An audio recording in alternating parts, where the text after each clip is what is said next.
지난해 12월 경상남도 선거관리위원회가 김영선 전 의원의 회계 책임자를 회계 처리 누락 등의 혐의로 검찰에 고발했습니다. 김 전 의원과 명태균 씨는 검찰에 수사 의뢰했습니다. 선관위는 김 전 의원이 회계 책임자를 통해 명 씨에게 6,300여만 원을 건넨 단서를 확보한 것으로 알려졌습니다. 수사에 나선 창원지검은 2022년 8월부터 수십 차례 걸쳐 돈이 오간 것으로 파악했습니다. 김 전 의원이 창원 의창 지역구에서 공천을 받아 재보궐선거에서 당선된 지 2달 뒤입니다. 검찰은 김 전 의원과 명 씨도 불러 돈이 오간 경위와 돈의 성격을 캐물었습니다. 명 씨는 다른 지방선거 후보자들에게도 모두 1억 2천만 원을 받은 혐의로도 수사를 받고 있는 것으로 확인됐습니다. 김 전 의원은 MBC와의 통화에서 해당 회계 책임자가 선거 비용으로 사비 9천만 원을 썼다고 해서 2022년 8월부터 올해 1월까지 국회의원 월급 일부를 쪼개 갚았을 뿐 명 씨 측에 돈을 준 사실이 없다고 했습니다.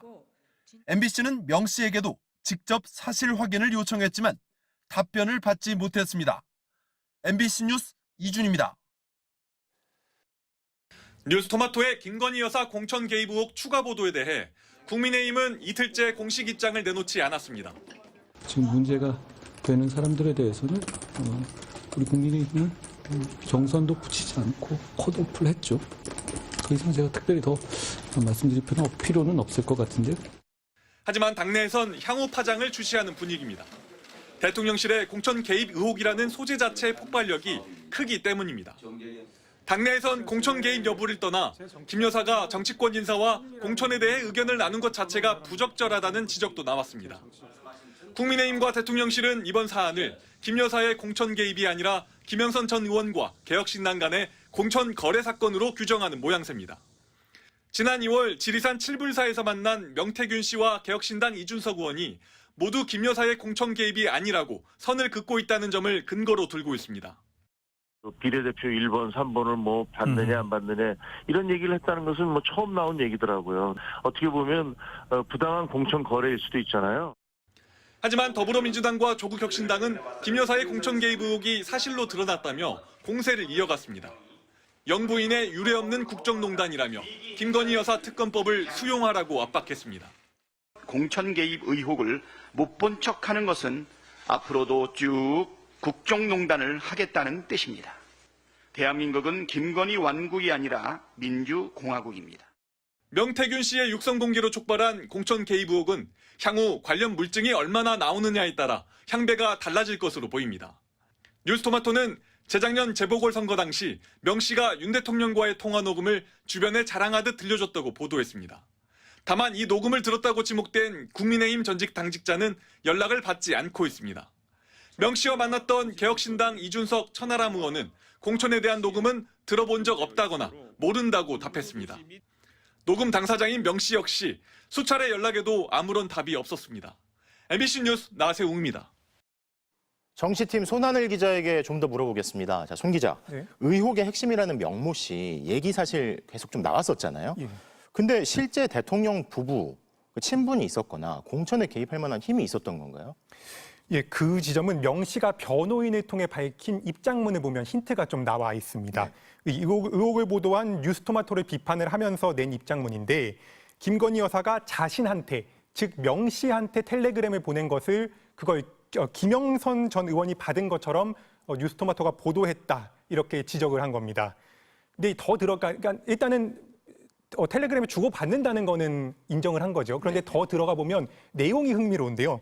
명 씨는 김건희 여사가 김영선 의원을 공천해줄 힘이 없다는 입장을 밝혀오자 자신이 김 여사를 향해 강한 불만을 표현했다 이렇게 스스로 밝혔습니다. 그러니까 영부인과 텔레그램을 주고받으면서 영부인한테 강한 불만을 드러낼 수 있는 사이, 이것이 명 씨 스스로가 밝힌 자신과 영부인과의 관계입니다. 그럼 텔레그램 주고받았다. 그러니까 그 말이 사실이라면, 그리고 그게 받은 게 김 전 의원이 아니라 본인이다. 그리고 약간 성둔했다. 뭐 이런 얘기잖아요. 네. 근데 일부 보도 보니까 대통령 취임식에 명 씨가 참석을 했는데 그게 김건희 여사가 초청을 했던 거다. 뭐 이런 얘기도 있던데요. 그런 보도가 있었죠? 예, 그렇습니다. 한겨레 신문은 오늘 그 명 씨가 2022년 윤석열 대통령 취임식에 그 초청을 받아서 왔는데 이 초청자가 여사님이었다 이런 내용을 보도했습니다. 아, 근데 사실 이런 뭐 말들이 다 사실이다라고 친다면 어떻게 이런 정치권 인맥을 만든 걸까요? 예, 그러니까요. 지난해 한의사협회가 발행한 신문을 봤는데 여기서는 이제 명 씨를 김영선 전 의원의 정책 책사라고 소개를 책사요? 했습니다. 책사. 예. 이 명 씨는 SNS에 지난 대선 전에 이준석 의원이 국민의힘 당대표에 당선되기 전후로 어깨동무를 하는 등 함께 찍은 사진들을 올리기도 했는데 지금 나오는 이 사진입니다. 그런데 이게 최근엔 사라졌고요. 그리고 지금 나오는 게 김종인 전 비대위원장과 제주 휴가 중에 찍은 사진을 올리기도 했습니다. 여당 수도권 의원들과 중앙 당직자들은 명 씨를 잘 모르는 분위기거든요. 네. 그런데 영남권 의원들 사이에서는 지역 정가에서 명 씨가 좀 영향력이 있는 인물로 정평이 나 있다라고 합니다. 한 여권 인사는 명 씨가 경선에서 지지율을 높여줄 수 있다. 하위권 후보도 1등으로 만들어줄 수 있다면서 자랑하는 걸 직접 들었다는 경험도 MBC에 전했습니다. 네. 홍준표 대구광역시장은 정치판에 늘상 있는 선거 브로커로 보이는데 좀 오버 액션을 한 것 같다. 이렇게 평가했습니다. 오버 액션일 수도 있지만 사실 어느 업종에서나 브로커들이 굉장히 센 경우도 많잖아요. 그러니까 당사자인 명 씨는 뭐라고 하나요? 네, 명 씨의 육성이 만약에 전부 사실이면 이건 굉장히 메가톡급 파장이 불러일으키겠죠. 대통령 부부가 공천에 개입한 것이니까요. 다만 명 씨가 자신의 영향력을 과시하려고 나 대통령과 나 여사님과 이렇게 친하다라고 부풀렸을 가능성도 있어요. 네. 그래서 명 씨에게 여러 차례 통화를 시도하고 대통령 부부를 접촉했다는 주장이 사실인지 문자도 남겼는데 답변이 오지 않았습니다. 자, 김건희 여사 비롯한 대통령 부부가 실제로 공천에 개입을 그래서 했다라고 하면 공천이 바뀐 데가 그래서 있을지가 궁금한데 당시에 국민의힘 공천 담당자들은 뭐라고 하던가요? 네, 그 부분도 알아봤습니다. 이 거론된 공천이 일단 두 가지예요. 이걸 좀 분리해야 되는데 먼저 2022년 재작년에 재보궐선거, 그러니까 여기서 김영선 의원이 당선됐어요. 네. 여기에 공천관리위원장이었던 윤상현 의원은 명 씨의 허장성세이자 한마디로 소설이라고 예측을 했습니다. 소설이다. 예. 지금 중국 출장 중인 윤 의원과 제가 통화를 했는데 당 기여도 등 여러 지표에서 김영선 의원이 공천될만 했을 뿐이어서 공천했다 이렇게 설명을 했습니다. 그리고 당시의 사정을 잘 아는 당 관계자들도 저희가 여러 명을 접촉을 해봤는데 이 경쟁자가 문재인 정부 인사로 분류돼서 자연스럽게 당연히 김영선 의원이 공천이 될 만했다. 또는 당시의 서오남 기억나실 텐데 서울대 50대 남성 예, 이렇게가 너무 많다는 인수위나 내각이 많다는 비판 때문에 여성 비중을 높이려는 분위기가 자연스럽게 있었다라고도 부연을 했습니다. 다만 원래 경기도 고향 일산이 지역구인 김영선 의원이 경남으로 지역구로 옮겨서 좀 의외였다, 좀 이상했다 이런 의견도 있긴 있었습니다. 네. 그리고 두 번째 의혹, 올해 총선 공천의 경우는 김 의원이 애초부터 컷오프, 즉 공천 배제 대상으로 분류가 됐고 그래서 공천에 굳이 개입한다는 것 자체가 말이 안 된다는 게 당직자들의 일관된 설명이었습니다. 사실 근데 그 얘기 들을 때마다 공천 결과와 개입 행위 자체는 또 분리해서 봐야 되는 거 아닌가 싶긴 한데 야권에서는 뭐라고 합니까? 야권에서 이제 그 지점을 지적을 하는 거거든요. 그래서 의혹의 실체를 밝혀야 하는데 그 실체가 뭐냐 하면 민주당은 공천 개입은 결과가 아니라 과정이다. 즉 시도하는 것만으로도 명백한 범죄다 이렇게 주장을 했습니다. 그리고 조국혁신당도 명모 씨의 이름을 따서 명땡땡 게이트 이렇게 이번 사안을 불렀고요. 탄핵의 스모킹건이 될 것이다라고도 주장했습니다. 이 정치권에서는 사실 추석 연휴 내내 김 여사의 육성이나 텔레그램 메시지 원문이 공개될 것이다 이런 소문이 무성해서 굉장히 좀 긴장감이 돌기도 했었거든요. 일단 뉴스토마토가 후속 보도를 예고했지만 아직은 명 씨의 일방적인 주장만 공개된 상태입니다. 그래서 일단 오늘 김 여사 특검법을 통과시킨 야권은 추가 보도와 또 여론의 추이를 지켜보면서 후속 공세의 수위와 시기를 좀 따질 걸로 보입니다. 야권의 반응은 이렇다고 합니다. 손 기자 잘 들었습니다.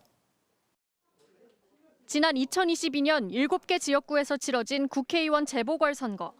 경제지 뉴스토마토는 당시 여권 인사였던 명모 씨의 육성 녹음을 공개했습니다. 사모하고 대통령 전화해갖고 대통령 난 김영선 했는데 이러대. 그리고 인생 끝났어. 명 씨가 윤석열 대통령 부부와 통화해 국민의힘 김영선 전 의원의 공천을 약속받았다는 취지라는 게 해당 매체의 설명입니다. 실제로 통화 다음 날 김영선 전 의원은 국민의힘 경남 창원 의창 후보로 공천된 사실이 공개됐고 이후 선거에서 이겨 당선됐습니다. 뉴스토마토는 명 씨를 20대 대통령 선거를 계기로 대통령 내외와 인연을 맺은 인물이라고 소개했습니다. 그러면서 명 씨의 올해 총선 무렵 발언도 함께 공개했습니다. 내일 아침에 그 컷오프 발표돼. 김영수 컷오프야. 여사가 직접 전화 왔어. 그러니까 빨리 기사 빨리 내갖고 확인하고 그 기사를 여사한테 줘야 돼. 명 씨가 김건희 여사로부터 김영선 전 의원의 공천 배제 사실을 미리 알았다는 겁니다. 뉴스토마토는 김 전 의원이 험지 출마를 내세우고도 경선 기회조차 얻지 못하자 지난 2월 29일 개혁신당 이준석 의원 등과 지리산 칠불사에서 만났다고 보도했습니다. 이 자리에서 비례대표 1번을 요구하며 김건희 여사 공천 개입 폭로를 개혁신당 측과 논의했다는 주장입니다. 당사자들은 의혹을 부인했습니다. 2022년 국민의힘 공천관리위원장이던 윤상현 의원은 공천 결과가 바뀐 적 없다며 한마디로 소설 같은 얘기라고 일축했습니다. 개혁신당 측은 칠불사 회동은 인정했습니다. 여기 2월 달에 이준석 대표하고 오신 거는 맞습니까? 3대 저기 앞자방에 뭐 발급하기를 하길래 저는 보지는 못했고 4번인지 3번인지 그건 잘 모르겠고. 다만 이준석 의원은 폭로 내용이 완결성이 없었고 개혁신당 구성원들이 모두 부정적이어서 김 전 의원 합류가 무산됐다고 밝혔습니다. 김영선 전 의원과 명모 씨에게도 사실 확인을 시도했지만 답을 들을 수 없었습니다. 다만 명 씨는 SNS를 통해 허위 사실 유포에 대한 민형사 소장을 접수한다며 법적 책임의 시간이라고 밝혔습니다. 대통령실은 아무 입장을 내놓지 않았습니다. MBC 뉴스 김지인입니다.